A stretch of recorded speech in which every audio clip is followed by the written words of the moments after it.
I'm 37 years old, and this month marks the first month in my adult life that I had to pick up the phone and call my landlord and tell him that I wasn't going to pay my rent on time.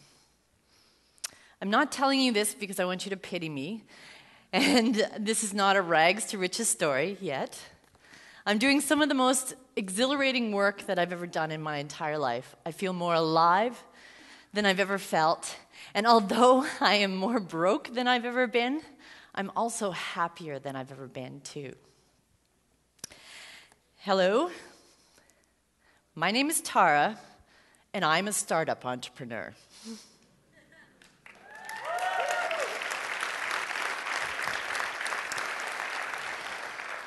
Let me tell you that it takes Herculean strength to day by day hold the faith when you face the unclear path. Imagine this. You are that entrepreneur, that standing in front of a group of important people that could hold the key to your future. People like venture capitalists and media people and potential employees and, well, even yourselves. And you're pouring your heart out to them. You're presenting your business in the most articulate way you think possible.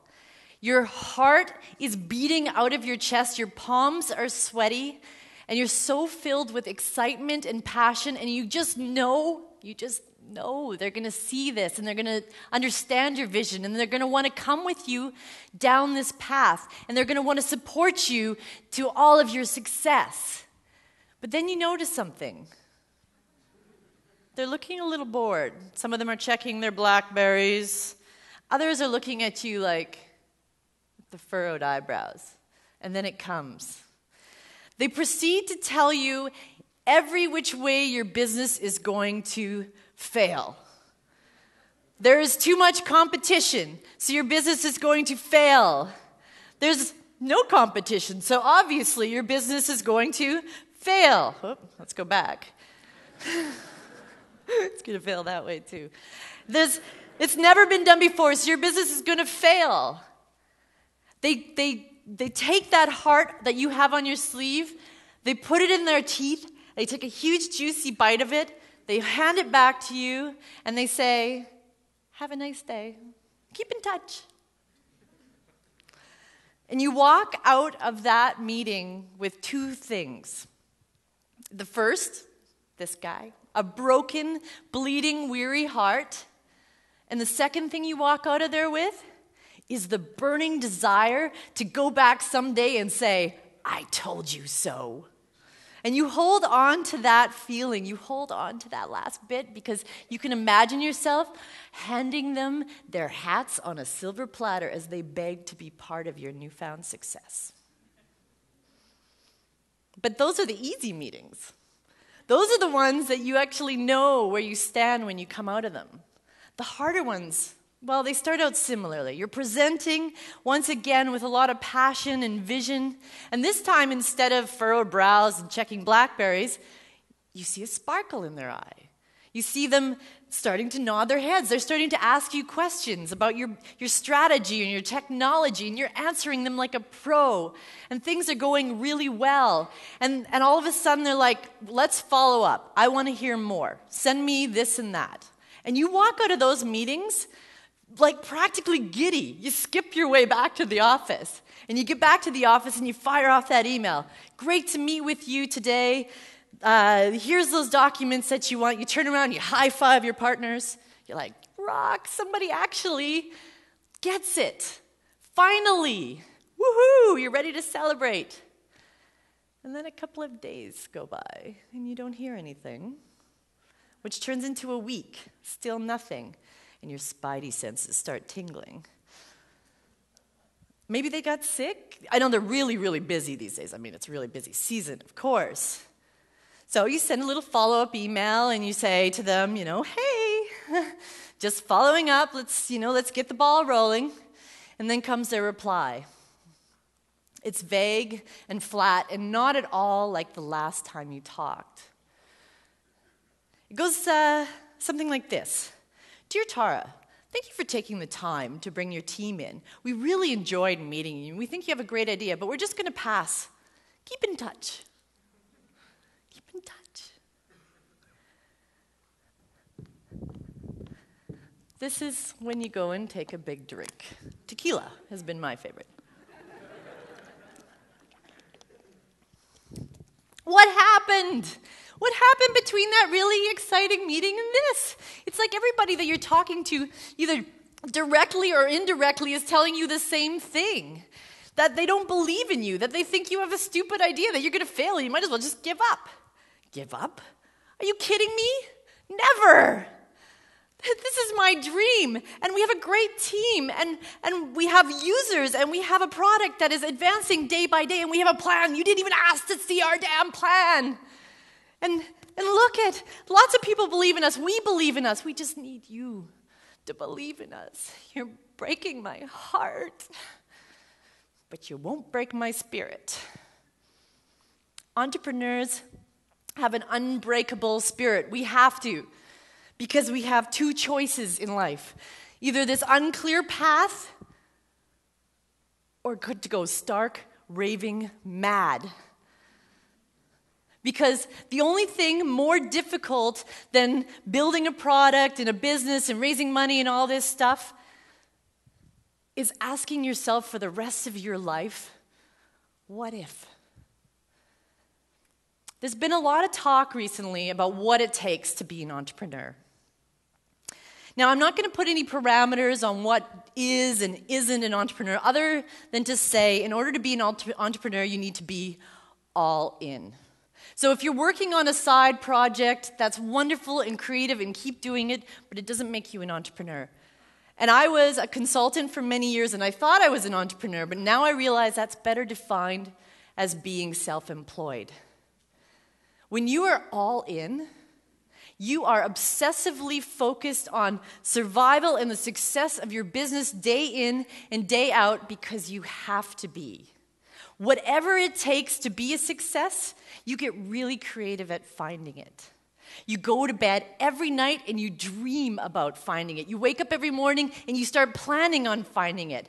Every morning I wake up and I think to myself, what were those things that I didn't think of or I didn't do yesterday that I could possibly do going forward to find that thing that's going to make me successful? And then I start writing it down over coffee. I start making this list. And on that list includes things like selling everything I own and living in a cardboard box. And until that's on your list, you ain't all in. I don't think entrepreneurs can be made. I don't think you can learn to be an entrepreneur. You can learn to be a good business person. You can learn all the facets of it. You can learn how to sell. You can learn how to code. You can learn all the background things that you need to learn in order to run an operation. But it's those fundamental and innate characteristics that are going to prepare you for the roller coaster that you have in front of you that you cannot learn. They have to be innate. And those are delusion, a desire to change the status quo, that dream, that big idea, and sheer and utter audacity. And it isn't enough to have just one or two of these characteristics. You need all three of them to survive the path that is about to befall you. Let me explain. All right, delusion is my personal favorite of the three because I come by it very naturally. In fact, when I was a kid, I wanted to be a pirate when I grew up. Ironically, I left the house today kind of dressed like one, and that was not planned. Of course, I didn't know what swashbuckling entailed, but it sounded like a hella good thing to do day in and day out, right? And when all the other kids were wanting to be doctors and engineers and lawyers, I was running around with puffy shirts, much like today, and singing, "Yo-ho, a pirate's life for me." Now, luckily, I found the web and entrepreneurship and a whole new outlet for my swashbuckling. Now, as you can imagine, it was kind of interesting to be my parents. That's them, aren't they cute? Now, other entrepreneurs in the room, and artists too, I think this also goes for them, probably have similar relationships with their parents. Now, as much as they wanted to support me along the way, I could not quite escape their kind of worried looks over the years, and I still can't. My parents and I are wired, and we are wired, very differently. Even though we share a lot of the same characteristics, at the end of the day, we see the world through very different perspectives. And this was always tough because we didn't quite connect. And in fact, being raised in a small town and by lovely people who we just didn't see the same perspectives with, I ended up feeling very alone growing up, feeling like an outcast, feeling like there was something wrong with me. Now, luckily, I grew up and went out into the world, and all of a sudden I discovered there wasn't anything wrong with me at all. In fact, I met hundreds and thousands of people with all sorts of different perspectives, and some of those even matched mine. And then I started to feel really comfortable in my own skin, and when I felt really comfortable in my own skin, that's when I started to soar, really soar. Still, there isn't a day that goes by that I don't think to myself, what the hell am I doing? Because it's those voices in my head, the ones that say stuff like, Tara never did pick the easy road. The truth is, it's not about an easy road or a hard road at all. My goals in life are very different than to be comfortable. They're to ask questions and explore and live and learn and grow and eventually make a positive impact on the world. And that requires taking leaps and making risks and mistakes and taking that unclear path. What appears to some as me getting unstable is actually me getting back on my path. If I wanted the house in the burbs with the nice husband and kids and 9-to-5 jobs and RRSPs and all that other stuff that goes into an ideal life, I would have it. But that's not my ideal life. I make this choice, go on this unclear path, not because I'm some sort of masochist, but because I have a dream. And no, I don't like to have to call my landlord and say that I'm not paying my rent, but it doesn't make me feel like a loser because I know in my heart of hearts I'm going where I need to go. And in the morning, I wake up with this strange sort of panic every day that there isn't going to be enough hours in the day to go where I need to go. And where is that road where's that road taking me? Well, that's kind of the craziest part of all, because I don't entirely know. But the great thing about this is the other day I learned that this is actually a core trait of being an entrepreneur. That Inc. magazine, I've got a slide for that, Inc. magazine did a study, or reported on a study about successful entrepreneurs who, although they may have lofty goals, those goals may, like luggage, shift during flight. It stands to reason that unpredictable outcomes happen when someone is traveling down uncharted territory, right? Instead of setting a goal in the future, like a lot of people do, and say, that's where I want to go, and barreling towards it as fast as possible, entrepreneurs take a different route. What we do is we ask questions, and we let the answers lead us to the end result. So did Twitter, the people behind Twitter, know that 140 characters would impact the world the way that it has today? Did they know that it would be used in revolutions? How about the people behind the Zynga, the people behind Farmville? Oh, here's Twitter, revolutions. Sorry, I'm forgetting my slides. How about the people behind Farmville? Did they understand? Did they sit down and go, yeah, our core user is going to be a 43-year-old woman? And Facebook, could they have understood, like even if we like paint Mark Zuckerberg as like this big evil genius, in his wildest dreams, that they would see the level of activity that they're seeing on Facebook today, that it would be making this sort of impact on the world. Now, all of these entrepreneurs, they had an inkling.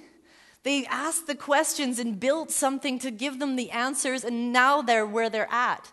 But they had to be delusional dreamers and have to have some sort of support behind them in order to get to where they are today. None of them could have predicted the outcomes. None of them. As much as they like to say they did not. Which brings me to audacity. That ability to take a risk. That the arrogance of believing in something so strongly that you are going to drive the people around you that love you completely bonkers. It's no secret that I'm single, and not for lack of trying.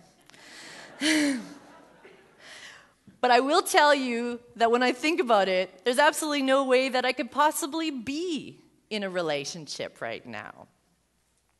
My business is far less of an investment risk than Tara Hunt is a boyfriend risk. Let me tell you. I am obsessed with building my business. I am a walking time bomb stress ball 99% of the time. My highs are hysterical, and my lows, you don't want to know. Even my dog feels the impact. And I'm lucky that my son moved away last summer and he doesn't have to live with me day by day anymore. But audacity isn't only important for getting onto that roller coaster that I'm living on, it's also important for being able to hang on to that roller coaster. The difficultness, the arrogance, the impudence, all those things go into just standing my ground. They're what drives the perseverance behind everything. And when I get rejected over and over and over and over again, I'm able to pick myself up, brush myself off, and keep on keeping on. You know that little saying about like 99 no's to get to a yes? It's right. That ratio is right on. Even the most like dynamic, charming, brilliant people I know that could like sell a fur coat to a polar bear, they experience the same ratio. They just have a lot of audacity. At the end of the day, entrepreneurs have chosen an unclear path that is not sanctioned by mainstream society. We need to be crazy, audacious people with a big dream in order to carve out our lives. Now, lucky for us, we have so many great folk heroes to look up to and say, look, nobody listened to her. Everybody thought she was crazy, and she's rich and successful now. That's going to be me someday. Right? But even if we don't, it's the path. It's that journey that is the best part of all. No matter how many times we get pushed down and kicked, we will get up again and again until we get it right. Because at the end of the day, the unclear path is the only one that we can grok. So to my fellow entrepreneurs out there, the successful, the unsuccessful, and those on your route, I salute you. Thank you for being delusional, audacious dreamers and continuing to inspire me. And if you guys will all join me here, you guys know this ad from the Apple Think Different campaign? Oh. Here is to the crazy ones, the misfits, the troublemakers, the round pegs in square holes. You guys probably can't see this, can you? Okay. They're not fond of rules, and they have no respect for the status quo. You can quote them, disagree with them, glorify or vilify them. About the only thing you can't do is ignore them. Now you're just looking at my butt. Sorry. Because they change things. They push the human race forward. And while some see them as crazy, we see genius. Because the people who are crazy enough to think they can change the world are the ones that do. Thank you.